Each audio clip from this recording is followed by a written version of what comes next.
Hello, and welcome to Simple Steps to Online Success with Deanna Fenton, brought to you by DeannaFenton.com. Deanna is your go-to gal for all things techie. She will show you how to break down all that confusing internet marketing jargon and how to take simple steps to move your business to online success. And there's no geek speak allowed. Now, here's your host, Deanna Fenton.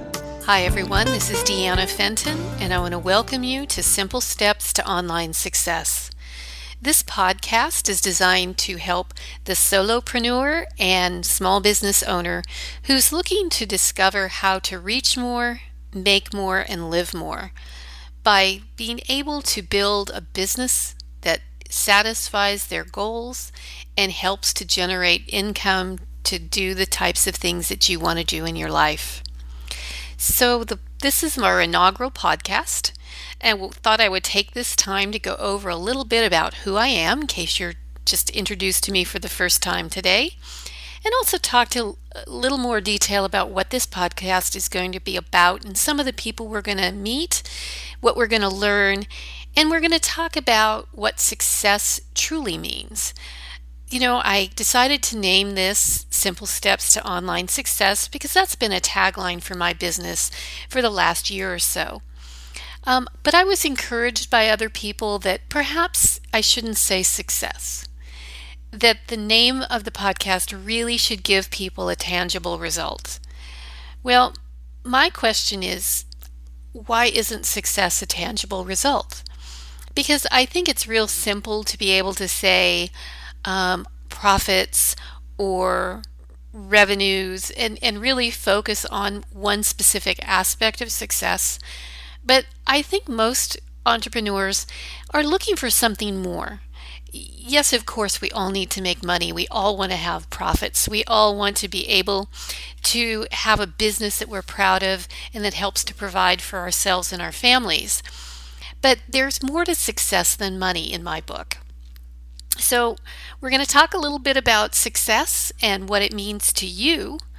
But first, again, let's talk a little bit so I can introduce myself. I like to say I'm a serial entrepreneur. I have owned and launched 3 businesses, been a partner in one of those. And I like to say at this point I'm a serial entrepreneur because I'm basically unemployable. I am not the type of person that works well in an environment where I'm not an entrepreneur or where I'm working for other people. So for me, it started a long, long time ago. My father had his own business and my mother was a bookkeeper in the business. It was an auto repair shop. And I actually really started at a very young age as an entrepreneur. I raised animals. I happen to be a member of Future Farmers of America, where honestly that was one of the best trainings for being a business owner because we were required to keep very extensive financial records about our costs and our budgets for raising animals. We would show animals at the fair and then sell them later on. And I just always really was focused on having my own business. I did work for many years in the food service distribution industry, which was a really interesting group because I was a very technical person. I really enjoyed technology, which that industry was never known for being extremely technically sophisticated or advanced. And I also then had a brainstorm while I was working for the distributors, which led to my first business. And my first business was a database company where I would take product information from major food and beverage manufacturers and put the information into a standardized format that a food service salesperson, a person who would go out and call on a restaurant, for example, would have access to all the product information to assist them in selling. So, for example, if it was a food item, you would have something such as the nutritional information or also serving suggestions, for example.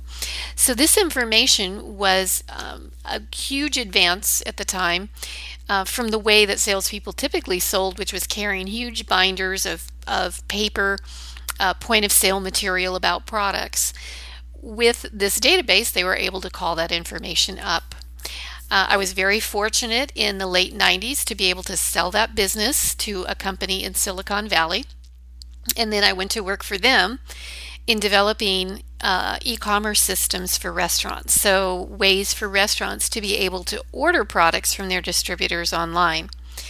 And that was a great exposure to the world of entrepreneurship. So this was Silicon Valley in the late 1990s. And so I learned a tremendous amount in terms of startup businesses, venture capital, and all those exciting things that were going on at the time. I went from there to another Silicon Valley startup that was focused on a similar business model. And then the year 2000 hit, and as most of you know, that was at the end of what they called the dot-com bubble, and I was probably in the first wave of casualties of the dot-com bubble, and I was laid off along with about 40% of the entire company just before Christmas in 2000. So needless to say, at that time, I was not anxious to go back and work for other people, because I certainly found that there's no guarantees, of course, and I would much rather control my own destiny. So we'll flash forward several years. I did get involved in another business where I was a partner in a restaurant consulting business, but I happened to enjoy technology. I enjoyed developing websites. I developed a website for that business. And shortly after doing that, I was contacted by a colleague who asked me if I would be willing to develop a website for a local nonprofit.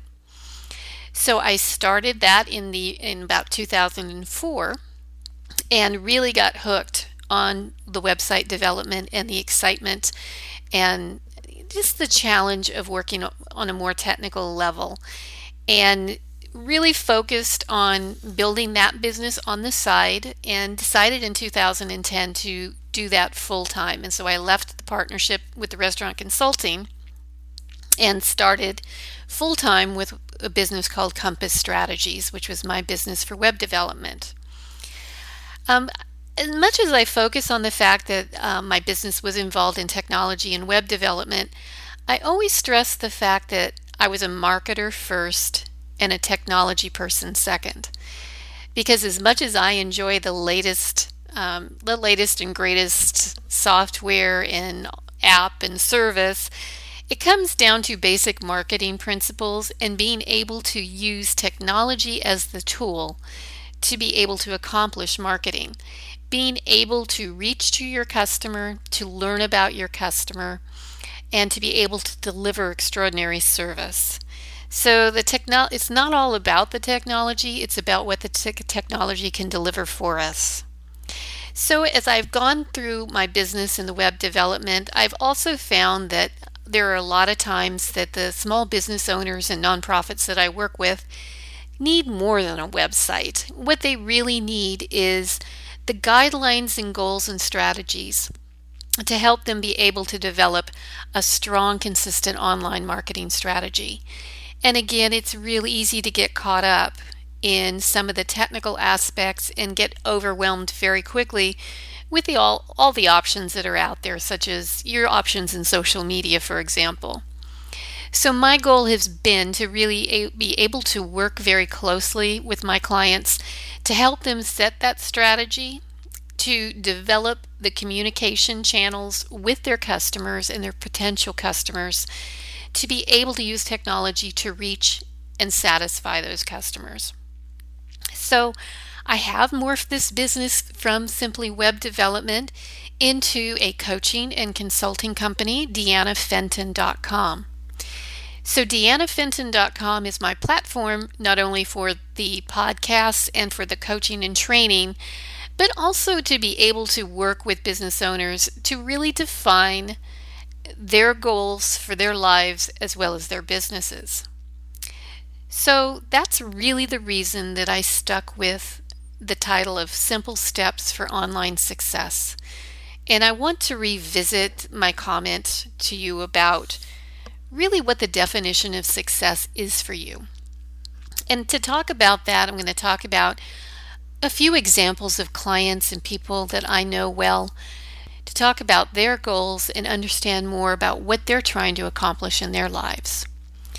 So let's talk, for example, about some of the business owners that I know that may be in an industry such as fitness training, massage therapy, estheticians, where you are somewhat limited in your income producing activities. Why? Because you're basically trading hours for dollars. You've got an hourly rate, and your ability to generate income is restricted by how many hours you can work. So, of course, the goal could be in this scenario is to add staff. And adding staff is a great idea because then, of course, you're maximizing the amount of revenue per hour if you're not the only one delivering the services. But of course, along with additional staff is additional investment in terms of salary, training, being able to generate and be able to deliver a consistent experience to your customers through your staff, which is going to require, again, a lot of training and the ability to lead and motivate your staff. And so that is a great opportunity, and that's one particular option that one might do is to develop a strong team.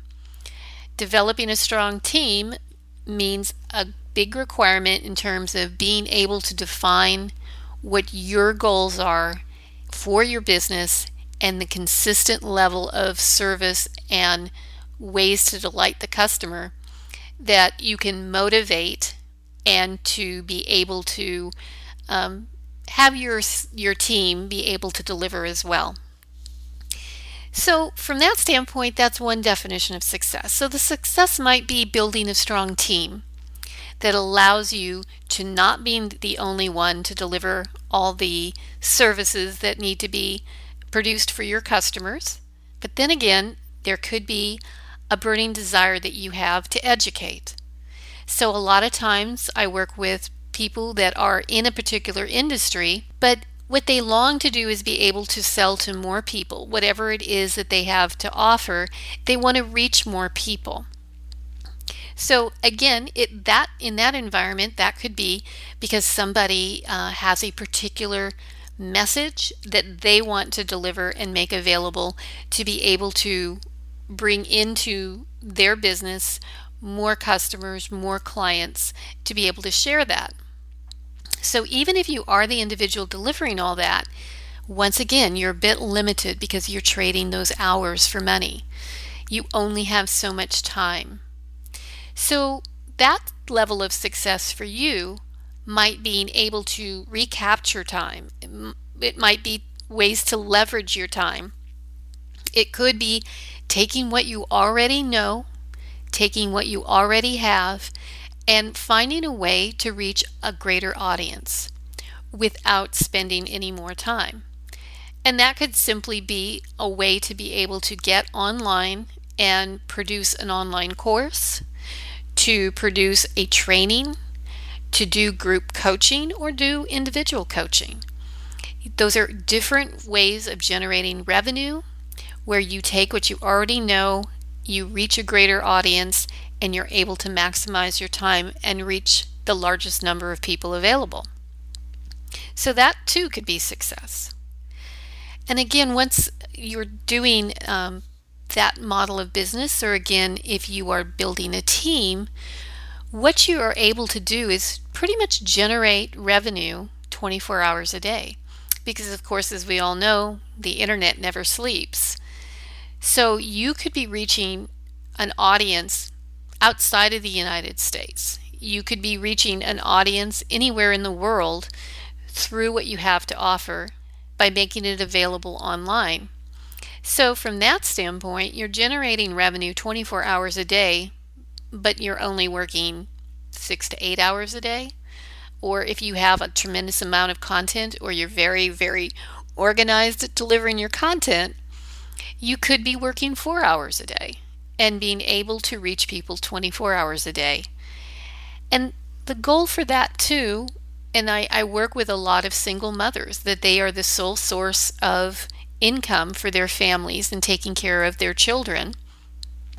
And they want to be able to provide for their children and not run the risk of having an illness or being injured and not being able to work. Because again, if you're trading those hours for dollars, you're only making money while you're working, as opposed to being able to be online with information available to you 24 hours a day and being able to make money even while you sleep.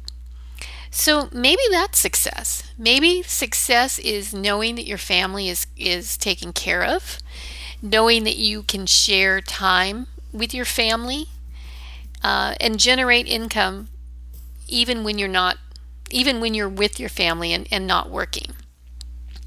So we all want to focus on success from a financial standpoint, but I want to talk about being able just to live more.